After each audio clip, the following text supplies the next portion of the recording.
BCTV Uganda, and the hashtag is UBCGMU. To what extent do cultural institutions contribute to the social and economic development in our country? We might remember that on the 6th of July, the Buganda Kingdom did indeed read its budget for the financial year 2026-2027, a budget that was unveiled to be 409.315 billion Uganda shillings, which represents about a 34% increase from the previous financial year's budget, reflecting the kingdom's expanded development ambitions therein. Robert, let's dig straight into it, and I'm glad I'm speaking to someone who loves their culture, their language, and everything about Buganda. If you look, we're not just looking at Buganda here, just so you know, we are looking at all cultural institutions, from Buganda to Toro, to the Tororo Kingdom, to Acholi, Iteso, anywhere, be it from Kasese, that is Obusinga, Obusinga, yes, Warenzururu. Every cultural kingdom in Uganda adds value to Uganda as a nation. But let's just look at their role, especially in economic development. Does it look like the cultural institutions are on their own? Or in setting and in perspective, does it look like they are on their own? Or does it look like they are hand in hand and in tandem with the central government? Well, thank you so much, Julie. First, we must understand that there was a time in this country where we did not have these cultural institutions function. They were banned. That is something to open our discussion. They were banned, and you could not talk about the Kabaka of Uganda. You could not talk about Omusinga wa Rwenzururu. You couldn't talk about the Omukama. You couldn't talk about Busoga. There is Chabazinga. You wouldn't talk about Mwogeza Butamanya from Bururi. You wouldn't talk about quite a number, and of course sometimes with the titles and names I don't want to go, but you wouldn't talk about any cultural institution. Now, the wise leadership of Yoweri Kaguta Museveni revived, reintroduced, and I don't know if, Judy, you were born, and quite a number of you watching us, for Buganda, when at Budonagarabi we saw the installation, the joy that filled Uganda like never before, when the Kabaka Ronald Muwenda Mutebi was enthroned as the king. I think it's going to be marking 33 years of his reign on the throne of his great ancestors. Now, why did we see, away from just passion and love, that Julie, people love their cultural leaders? Right. Anyone whose family has dared to let them know who they are, and they grow up having this love for their king or their cultural leaders. Some are hereditary, others they choose them. They have different ways of coming up with leaders, but I'll speak for what I know most, where it is hereditary. Now, people believe in their cultural leaders. People love their cultural leaders. I want to tell you, I was just fresh, and I landed into something. If you remember, it was called the Kayunga riots. Very ignorant covering, and that was... Were those the Banyala? Yes, when the Kabaka... I don't want to go into the details. Right. Just from fresh, very ignorant, I was baptized with the fire in the field. Fresh from campus, fresh from what? Definitely, and there's nothing you know. Okay. Now here you are, boom, you're going to cover. I was at that Bugerere bridge. Remember, by then it was Judith Nabakoba, the police spokesperson, Grace Yagmanawe, director operations. Now, I've never seen a saga in my time as that in the media. But it was about passion and maybe the issue. So, people believe, love, and respect these leaders. Right. Even our politicians know very well the strength of cultural leaders. No wonder government requires them to be non-partisan. Because of their vital office and their influence, they should belong to no political affiliation. They should be neutral for everybody and view things objectively. Now, how they come into development, and don't forget, central government works in tandem with them. That is why installation, you will see how much central government invests when they are going to crown any king or any chief. How central government, you see ministers are sent, if it is possible, His Excellency would go or will delegate somebody to represent him. So the central government brings them together and they too work hand in hand in tandem with the central government. Now when we go to matters of development, since people believe in them, one and the most thing they do is mobilization. Mobilizing Ugandans for genuine cause. How? A government program, say immunization. Some people may be hinked into culture and are objecting this government. But when the Ssaabasajja says, mutwale abaana mubageme, and Omutanda speaks, those that are deeply rooted and saying, for me, I'm Uganda, I can't. When Ssaabasajja has spoken, you're obliged to obey. And you will see that this campaign, people respond to it very fast. When is an HIV ambassador? Now, away from mobilization, they come up with projects. I was looking at statistics, and Uganda have greatly improved in coffee production. But Uganda is the leading region in terms of coffee production. Now, when we sell coffee abroad, we get foreign exchange because our domestic consumption is just a drop in the ocean. Very minimal. People don't want to drink coffee. Ugandans. So most of the coffee we grow here is exported and it is used in. So Uganda, if you look at the campaign, I talked of mobilizing people for a genuine cause. Emwanyi terimba, I don't know if you heard of that. I'm using Buganda because the kingdom I know most. When you see Buganda mobilize people that let's plant coffee, Bukadef, plant. Now this is a mobilization, but for economic gain. When you see it educate children, the Emory Mori comes up and says, oh, the paramount chief, educate children. Now, they're educating their children, but you're having human capital development. When they come up and say vaccinate, you can't have economic growth and achieve that 10-fold strategy when you have people who are sick. Right. Children being born with polio here and there, crippled, disabled. And these are the people you're looking at. Yes, they can, because disability is not inability. But the cost of providing the aiding gadgets would also have some pinch on government. So they mobilize, they come up with programs directly. When you look at this budget of about 409 billion that Uganda government is looking at, passed by the Buganda Ruchiko, by the Deputy Treasurer and Second Deputy Katikiro, Owekitiibwa Kaggwa Robert Nsibirwa. This money is going to education, this money is going to health, this money is going to agriculture, the priorities. Now, agriculture earns, education earns, health earns. When you see them build hospitals, facilitate hospitals, that Ugandans can go and get treatment. This is development to national development. Now, when a cultural institution positions itself well for a good cause, it contributes. However, not forgetting that they can also be an agent against development. Because in case their perception is not in line with the government programs, or they choose to go at loggerheads with government, we've seen sometimes where you see tensions. The coffee bill was one of them. Bill, there's some tension there and there, but I will give the worst of the incidents when we saw what happened to Kasese, when the entire palace, you know, when they choose to be destructive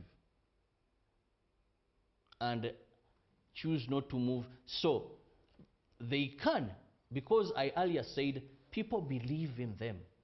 Just like religious leaders. But of course, with religion, you can choose which religion. But you cannot say, if I'm a Muhororo, but we don't have there is no leadership there. But if someone says I'm Uganda, you don't choose to be a Muganda. You're born a Muganda. You don't choose to be a Munyankore or Bugabe. You're born a Munyankore, a Muhima. You don't choose to be a Mururi. You're born that. Right. So people believe in. The only challenge of late is, of course, the westernization. That now you'll find a Nagawa who can't even walk like a Muganda, who knows nothing about the kingdom, whose passion and love that Sabasajja has spoken, Katikila has spoken. Modernization has affected cultural institutions. Yeah, in fact, I wanted to point this out to you that how best, given that Uganda is 75% young, the population is full of 75% young people, how are these young people exactly given a peak to peak interest into cultural institutions and everything that surrounds cultural institutions? You will find that it's a certain group of people who are really immersed into everything their culture, and then the 75% that are actually now running Uganda and manning Uganda as the primary resource for the nation are not exactly interested. So you'd wonder where the balance can be picked. But you are watching UBC TV, and it's Good Morning Uganda. The real is what we are handling. And on this reel this morning, we're looking at the role of cultural institutions in Uganda, especially looking at the 2040 goal by the government of the $500 billion economy through the tenfold strategy that President Museveni has introduced to many Ugandans, which includes peace, security, and the rule of law, looking at development of human capital, looking at infrastructural development, industrialization and value addition, science, technology, innovation, and ICT. How exactly do cultural institutions play into each of these tenfold strategies? Looking at commercial agriculture, now it's easy to think that cultural institutions easily blend into things like agriculture. It would be easy to pick up, but one would think of science and technology as well as innovation and ICT if it's something that cultural institutions, by the nature of their setting, are open to or are open to embrace. But as one who's viewing us, to what extent do cultural institutions contribute to social and economic development of our country? 0709-60259 to share your opinion. Onto our X as well at UBC TV Uganda, and the hashtag is UBCJMU. Robert, kindly allow me get into a couple of comments here. Please do. And here is Johnson. Good morning. The day I heard the First Lady, okay, I hope I'm reading. Okay, it's good morning. I think they contribute nothing much, but only to blame the government on mistakes done without strong alternatives. They are only focused on their sustenance in terms of economic matters, power, and contributes a lot in sectarianism plus sectorism instead of uniting the general public.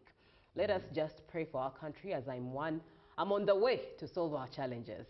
This is Katwesi J. Johnson in Kaboa, presidential aspirant 2031. And someone else comes through. The government of Uganda is working with cultural leaders in developing the country. And it's in agreements that were agreed upon in 1960 as the country was traversing into the 1962 independence. Buganda to manage its area of jurisdiction. Thank you so much. John Wamaniala just says hello. Hello to you too, and thank you so much for watching. What is your opinion? To what extent do you think cultural institutions contribute to social and economic development in our country? Do share your opinion. What do you think of some of these views? But after you sharing that, you could also speak into how you think cultural institutions can blend into the tenfold strategies. Okay, one, like I said of it, some people have not interested themselves to understand what their cultural institutions are involved in. I want to tell you the number of cultural institutions that government has signed memorandums of understanding on various issues. That they have signed memorandums of understanding. there are a lot of programs that are happening in almost all cultural institutions. There are a lot of initiatives brought by cultural institutions. I gave an example of Uganda, Emwaniterimba, Bukadef. They are in education, they are in construction, all cultural institutions almost have radios to communicate to their subjects. And these radios have numbers. And those radios have numbers. And by the way, developmental programs. If you listen to a number of them, they'll have a developmental program. These private radio stations, some of them is all about entertainment. Music, love issues, sports, kapapula, and all that. But for cultural institutional radios, most of them that I've bothered to listen to, they'll have specific programs on agriculture, on Current health, affairs. current affairs. If it's time for politics, they'll have messages guiding, not telling, not making choices, but guiding their people. Now we are going in LC elections. Most of them, even before government has put adverts there, they are calling upon people that go and register. This runs up to Friday. And ensure you're a voter. I've had these messages traverse. Go register, go register. Because you only vote for LC of your particular village when you're in the village register. Not the electoral commission because you voted for president. Yes. So they carry out these messages. Now, when you look at the tenfold program, tenfold growth strategies by 2040, that we are looking at doubling our GDP by 10 times. It may seem hard to achieve, but when you look at the strategies put in place by these kingdoms. Now, when you look at Uganda, its target of growing coffee is almost times 2 or 3 of the coffee production in Uganda. Now, that speaks to the environment. When we look at their budget, their input in health, their input in education, because the tenfold strategy, much as we have the ATMs, the agriculture, technology, and tourism, what? Tourism, the ATMs. But these ATMs, each of these worthy, any institution, traditional institution, worthy of its salt, you see that they are in line, they're having programs in line to the ATMs. And I want to believe that if these institutions are facilitated or concentrate and prioritize, right, there will be an aid to achieving this. I've seen government giving coffee to Uganda. I've seen government working in tandem with the kingdom to achieve our goals. So I believe they are catalyst to the 10-fold growth strategy. Right. And if well focused, I was looking through Uganda budget.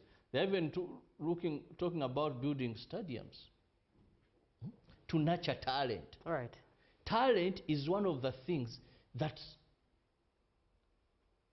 not only a catalyst. I want to use a word like you step, a stepping stone, or something that zooms you into something. An accelerator. An accelerator. Well, thank you so much, Julie.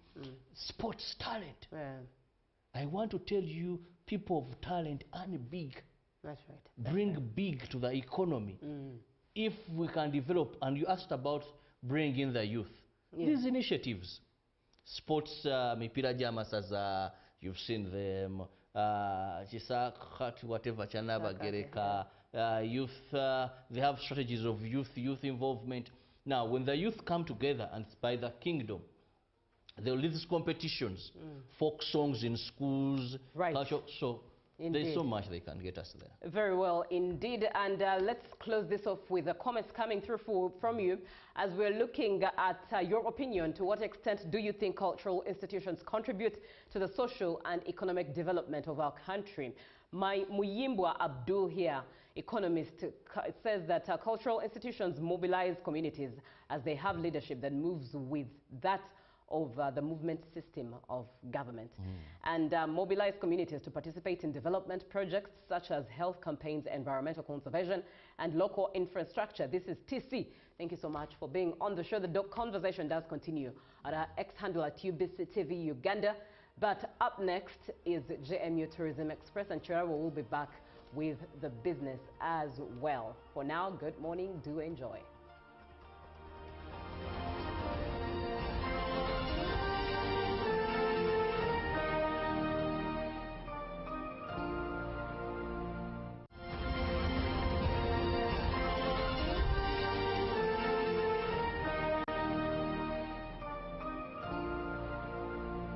My question is, what is the difference between rental tax and income tax? How comes I'm paying both taxes on my own premises? If you want to have a tin, but you are not making any income from your business, you should take on the obligation to continue filing your nil return. Commissioner General to invest in taxation. When people understand taxes and they know the importance of taxes and they know the fair assessment of these taxes they're supposed to pay, I think everybody will embrace taxation. As banning groupage cargo, clearance protects small traders who cannot afford to import full container loads individually and rely on consolidation to remain competitive. Cargo to come in groupage is consolidation, it's legitimate, and we can't ban it.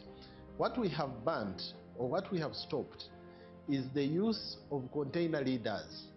Now, Fiona, the good news I have for you is that among the new tax proposals, now you can get direct answers. Send your tax-related questions via WhatsApp or SMS to 0790-141-887, and the Commissioner General of URA, John Musinguzi, will personally address them. Tune in to UBC News Tonight every Monday and Wednesday for expert insights and clear explanations. Booza, Commissioner. Exercise can't be sustained. Eating can't be stopped. It's even harder to lose weight. Come and give it a try. Genshikang L-carnitine chromium capsules, plant extract, scientific ratio, take 3 capsules each time. The active ingredient accelerates fat burning,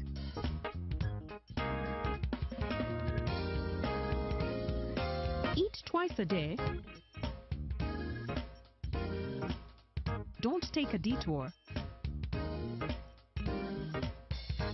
Weight loss starts now.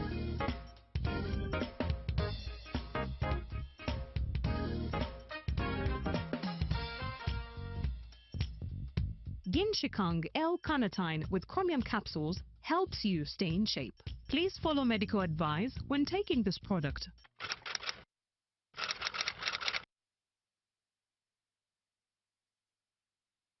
Live from UBC Studios in Kampala, this is Good Morning Uganda.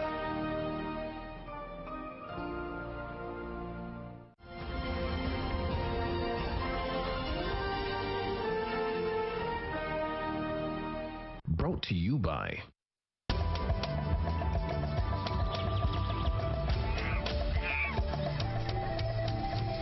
Uniquely Ours. Explore Uganda. Oh, thank you very much, Mike. My name is Bogere Alfred. Together with my colleague Kionga Emmanuel, I welcome you to the wilderness together with your group. Where we are here, we are at the Midden. The dung you are seeing around is the dung for the rhinos.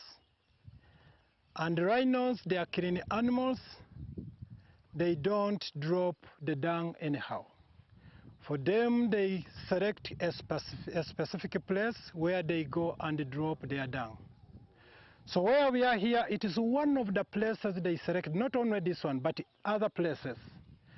And when they are selecting the place, they select along their road. This is their road, and we call it a trail. And the reason as to why they select a place, specific place, because rhinos also they tend to forget and leave others. When they are grazing others, they can move away and they leave others. So to communicate to others what they do, they go to their midden.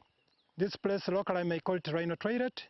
When they drop the dung, others when they are looking for them, they will be able to move and reach where their colleagues dropped the dung. And all rhinos, they have different smell of the dung and the urine. It is not the same. But for them, they can identify which rhino passed here. If it's the group they are looking for, they will move and join them. In case it is another group, they will reach there briefly. And that group they have joined, I say the group of rhino is called a crush. They will not allow them to join. They will push them away. And when they are pushing them away, they normally make a sound. The sound they make, they do so that those ones they can be able to move away. And still from there, they will go and look for another midden until they will get their friends. And the dung you are seeing here, it is one place where a bull, the alpha bull, can identify which female is ready for mating. Because when the alpha bull reaches at the midden, it will first smell on all the dung. And if in case the female is ready for mating, after dropping the dung, it will move a step and urinate in that place. So as the bull continues smelling on the dung, it will go and smell on the urine. It will detect 2 to 3 times. When it realizes that the female is ready, what it will do, it will first scratch the old dung using the behind leg. After that, it will drop the fresh one, then it will start kicking it. With intention, it wants the fresh dung to stick under the hooves, so when it is walking on the grass, on the ground, the particles will be remaining there. In case another alpha bull comes across, it will smell on it, detect and know that this is not my area. What it will do, if it's not ready to fight, it will just turn and go away. If it's ready to fight, also do the same, to scratch the dung using the behind leg, drop the fresh, also kick it, with the intention also he wants to mark, to show another one that this area is not yours, it's mine. Now when they reach together, they will fight aggressively. The one which is defeated will be pushed away. The one which defeated the other will take over the area. And the other one also will affect another area, because the other one which is chased will go and fight another one so that it can get area to control. And that's how the rhinos behave. Rhinos, they mark the territory in 2 ways. They use the dung, and again they scratch. Using the behind leg, they can scratch. After scratching, they will urinate. Female and the male, both they urinate from behind. But the difference between a female and a male, the male when they urinating, they urinate in a spray way. They will do so that the urine can go wide. They continue to go wide. And that urine can stick on the grass over 3 to 4 days in case there is no rain. Now, the intention of staying that time, to take time another alpha bull in case encroaches will get when the smell is still there. So that's how they control themselves, to control the area, and in case the males detect that the female is ready for mating, after marking the territory, the male will start running very fast to look for the female, because he knows that the moment he delays, another alpha bull will grab and miss. Because the alpha bull, they are so patient, they take long to mate the female, because the gestation period takes 14 to 16 months. So the bull will wait until the female is ready, then he gets a chance. That's why they run to go and meet the female before others to grab. So, any question there? No. That's all, my dear, with this place. You are welcome.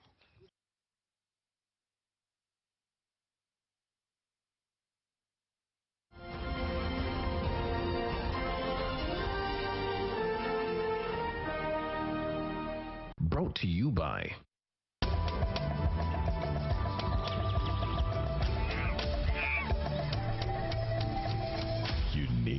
ours. Explore Uganda.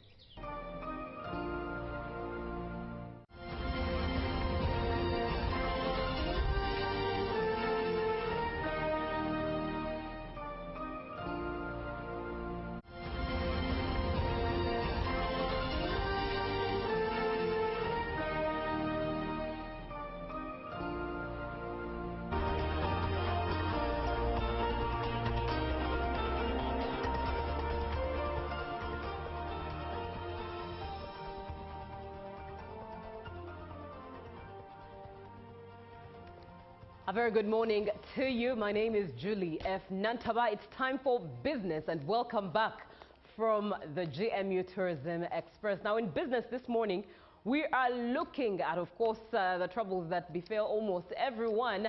I've had a couple of people who say that they never experienced any abrupt interruption with their MTN services on Sunday. But MTN Uganda did hold a media roundtable to address the nationwide service disruption that affected mobile money and data on, it was on Sunday actually, on Sunday as well there. So let's take a listen to what was said by the leaders.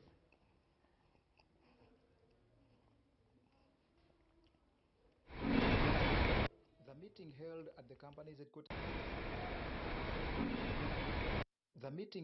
at the company's headquarters in Kampala brought together members of the media and MTN Uganda's executive leadership to discuss the cause of the outage, its impact on customers, and measures being taken to prevent recurrency.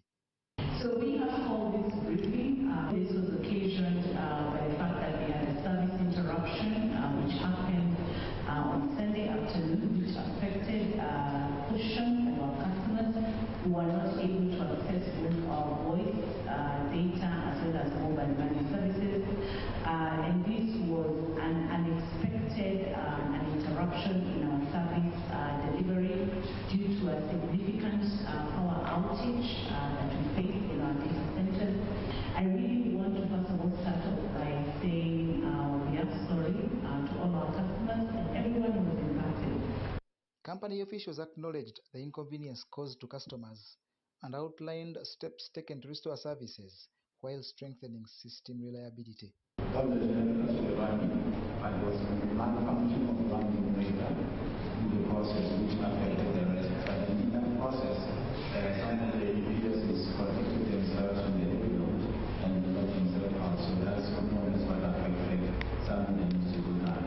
They also responded to questions regarding customer compensation, service continuity, and investment in network resilience. Customers who were impacted, as I said earlier, the refund has been completed as of this, I think as of an hour ago, and just to make sure that we live up to the customer promise that we have made to ourselves. So thank you very much. Continue to enjoy the MTN products and services. Continue to enjoy mobile money with confidence that together with you, the network, the Uganda, is not only here to stay, but it will truly.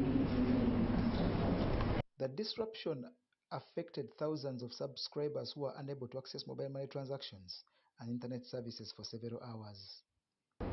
I will emphasize that throughout the interruption, as emphasized by or outlined by Sylvia, customer balances, customer transactions, and the integrity of the ecosystem remain intact.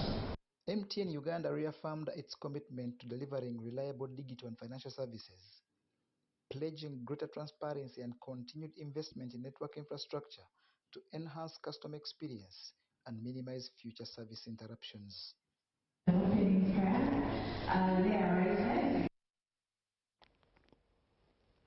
All right, welcome back from that story. Now let's move on to government officials who visited Day Biopharma and said that the facility is behind schedule in implementing the pharmaceutical manufacturing project. Officials from the Ministry of Health, the National Drug Authority, and the Permanent Secretary and Secretary to the Treasury were inspecting the plant at Matuga. Let's have a look. The government's inspection team, led by the officials from the Ministry of Health, the National Drug Authority, and the Permanent Secretary and Secretary to the Treasury, toured the Day Biopharma manufacturing facility to assess the progress of the multi-billion shilling pharmaceutical project.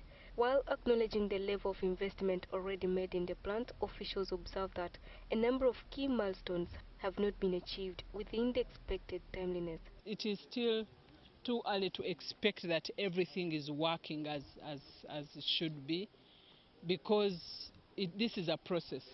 The growth, as you see, a lot is going on in the background, a lot is being done. So we do believe that once that factory gets to the full scale, we'll see more human resource come through. We shall see more production, more products being approved. And therefore, you've seen, we were here and you were seeing power on and off. And that really affects our manufacturing capabilities. And because of lack of enough power, out of the 8 factories that are complete here, we can only run 3 or 4 maximum at a time. The Permanent Secretary and Secretary to the Treasury, Ramadhan Ngobi, emphasized that government funding was intended to fast-track local pharmaceutical manufacturing and reduce Uganda's dependence on imported medicines, noting that project implementation now needs to move faster to deliver value for public investment. As government, once we see what works, especially under the 10-fold growth strategy, we go for it. We find mechanisms of investing smartly. Officials from the National Drug Authority said the company has made progress in meeting regulatory requirements, but stressed that additional work remains before some production lines can operate at full commercial scale. They reaffirmed that product quality, safety, and compliance with good manufacturing practice standards will remain non-negotiable before further approvals are granted. Day Biopharma previously received NDA licenses to manufacture selected medicines, but continued regulatory oversight as the facility expands operations. We are not just looking at only National Drug Authority approval, but we're also looking at this factory getting their products pre-qualified by WHO and also other global regulators, because the market should not just look at Uganda alone. We are looking at Africa and beyond. The Ministry of Health described the project as strategically important for Uganda's pharmaceutical security, saying the country needs local capacity to manufacture essential medicines, vaccines, and other health products. However, Ministry officials urged the company to address implementation delays and complete the remaining works within agreed timeliness. In response, the Biopharma management reaffirmed its commitment to completing the project, saying it continues to work closely with government and regulators to meet all technical and regulatory requirements before full-scale production begins. And so far we have raised $700 million. So we have a balance of $130 million to complete. So we believe that once that money, we get that money, we'll be able to complete this facility at the end of next year. Then we'll be able to manufacture those high-value drugs. Once we have the money, come next year, and all these facilities that are incomplete will be completed, fully functioning. The inspection comes as government continues to monitor the progress of strategic investments in local pharmaceutical manufacturing, with expectations that the Biopharma will play a key role in strengthening Uganda's medicine production capacity once the remaining milestones are achieved. Charity Marion Imnat and Kenneth Tanaba reporting for UBC. All right, welcome back from that story. It reminds me of the Lubowa project as well. These two pertinent projects whose investment has been heavy and still needs more investment. Anyways, looking at a Nansana development plan, in Nansana, a strategic expansion of road infrastructure is underway as part of the Greater Kampala Metropolitan Area Urban Development Program. These projects, Nansana Wamala Katoke, Nansana Naweru, and Dick Kawesa Road, are set to drive economic growth by enhancing transport efficiency and market connectivity, with completion expected by the end of this year. That's good news. Let's take a listen. Officials say each package supports a vital link in Nansana's growth. The Nansana-Wamala Katoke Road by China Railway 18th is 97% complete, and the Nansana-Nawel route by Winner Global is close behind, and lastly is Dika-Wesa Road, which are all near completion, and by November to December they will be handed over. Today we continue with our update of the progress on the Greater Kampala Metropolitan Area Urban Development Program. This is Nansana, and in Nansana we are on Wamala Katoke Road. This road is about 4.8 kilometers, and the contractor has advanced very well in terms of physical works. As you can see, the walkways are being finalized, final touches are being done. The final black surface of asphalt has been completed, but in total about 70% of physical progress has been achieved. So we are hopeful that by November or December this year, this project should be completed and handed over, ready for use. Under this program, we have planned to construct Nansana Central Market. It is our hope that most of the traders who have been trading along these roads will now shift to the market in a well-designed and controlled area. Additionally, residents have reported increased property values and business potential. Community members say this progress is crucial, and they urge the government to continue these investments for lasting economic impact. Natambulira ku bunkenke nadda walinga ku masiro awo motoka zakwamanga abamu ne bagwa abantu ogera bwebanga nga enkuba yatonye nga kisoto kyerere nga nenga toyambulamu ate bwobanga omusana enfuufu nayo nga ere kutukira ddala mu bukongovule kwegamba alhamdulillah tubeebaza abakoze oluguudo mwebale nnyo mwebagye. Twali tetusuubira nti naffe tulifuna ku luguudo olufaananako bwe ruti okusinziira ku mbeera gye tuzze tubeeramu wano. Twajja kuno mu 2002 naye nga wano emmotoka emu okuyisa ginne waayo endala emala kuyimirira eri n'egenda n'eno n'ekoma n'eryoka egenda.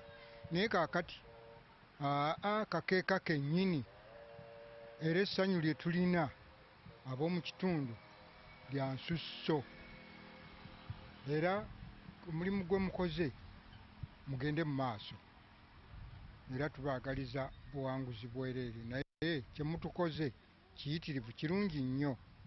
With the projects expected to be completed and handed over by November and December, government says the upgraded road network will improve mobility, expand access to markets, and stimulate business growth across Nansana. Political leaders are on ground conducting oversight to monitor progress, ensure quality standards are maintained, and the projects deliver value for public investment. Residents remain optimistic the completed roads will further transform livelihoods and economic activity. Ambantu Machabe Semambo, reporting for ABC. All right, now let's look at the cabinet that approved the 2026. The cabinet approved the Food and Agricultural Regulatory Authority Bill 2026, a proposed law that seeks to streamline the regulation of food, agricultural chemicals and veterinary products under one authority. The bill is expected to strengthen food safety, improve the quality of agricultural inputs, and protect both consumers and the environment.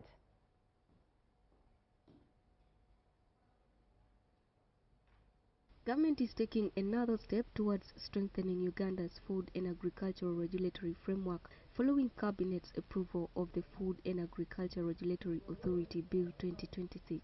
Currently, the regulation of agricultural products and veterinary medicines is shared between the National Drug Authority and the Uganda National Bureau of Standards. After passing, the proposed law will establish the Food and Agriculture Regulatory Authority responsible for regulating veterinary medicines, agricultural chemicals, food and animal feeds, among others. So we are now leaving, the bill is proposing to bring all the others under the Ministry of Agriculture under the Food and Agricultural Regulatory Authority. The authority will oversee veterinary medicines, medical devices, vaccines, veterinary cosmetics, laboratory supplies and reagents.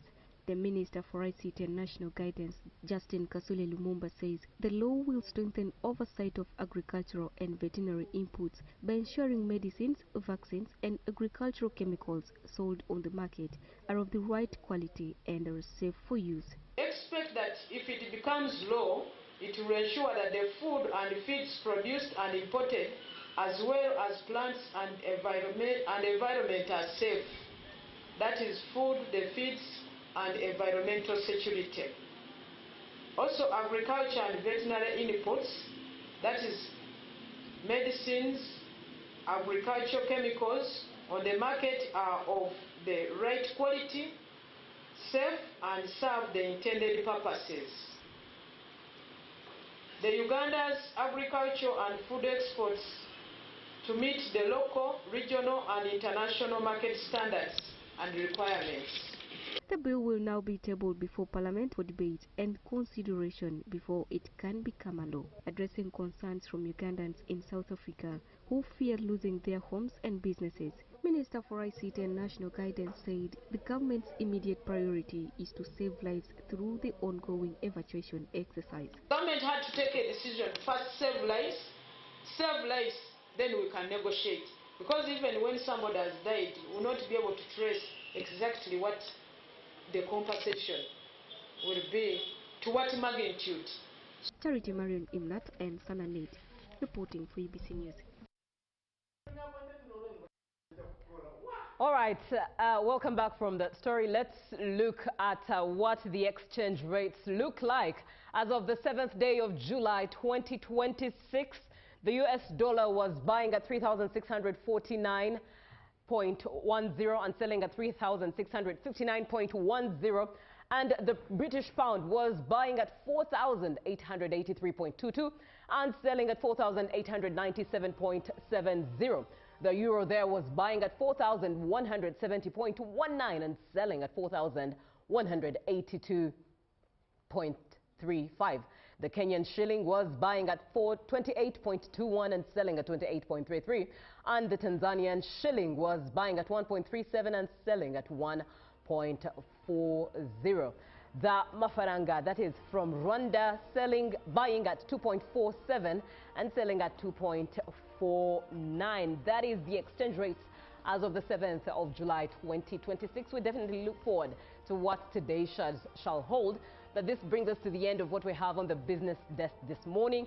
And up next is the agenda. And on the agenda will be Robert Chirabo Nyonyitono hosting the agenda for today. So do stay tuned. And of course, we'll definitely be bringing you the highlights from the World Cup thereafter. It's a good morning, and you are watching Good Morning Uganda on UBC TV.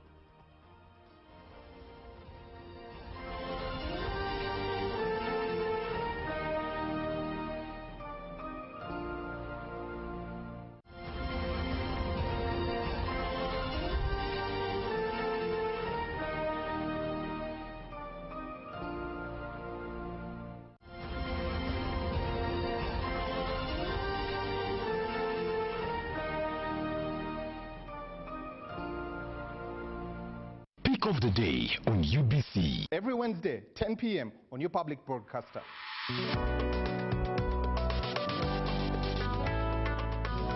Was brought to you by I'll call you every day, yeah, yo, baby, don't know. You can now get all the Chibuzi out with MTN voice bundles. Call all networks, Kubei Dondoro. Buy a 25-minute voice bundle for only 1,000, or buy any daily voice bundle of your choice. Dial *100 *21# and select daily, or use the My MTN app. When we talk together, we are unstoppable.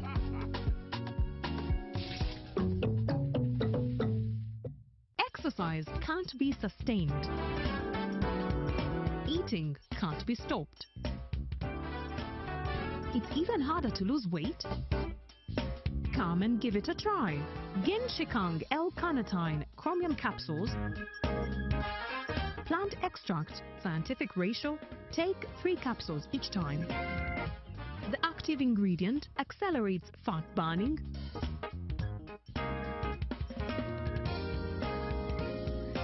eat twice a day, Don't take a detour. Weight loss starts now.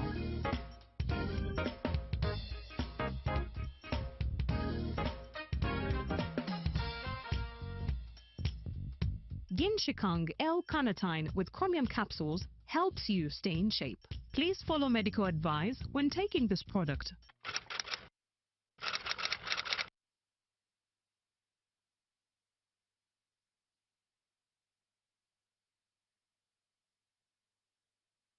My question is, what is the difference between rental tax and income tax? How comes I'm paying both taxes on my own premises? If you want to have a tin, but you are not making any income from your business, you should take on the obligation to continue filing your nil return. Commissioner General, to invest in taxation. When people understand taxes and they know the importance of taxes and they know the fair assessment of these taxes they're supposed to pay, I think everybody will embrace taxation. As banning groupage cargo clearance protects small traders who cannot afford to import full container loads individually and rely on consolidation to remain competitive. Cargo to come in groupage is consolidation, it's legitimate, and we can't ban it. What we have banned, or what we have stopped, is the use of container leaders. Now, Fiona, the good news I have for you is that among the new tax proposals, now you can get direct answers. Send your tax-related questions via WhatsApp or SMS to 0790-141-887 and the Commissioner General of URA, John Musinguzi, will personally address them. Tune in to UBC News Tonight every Monday and Wednesday for expert insights and clear explanations. Booza Commission. That have analysis, explanation. This law society, this union of theirs, because they want a job everywhere, they want to be this, they want to be that, they want... No, no.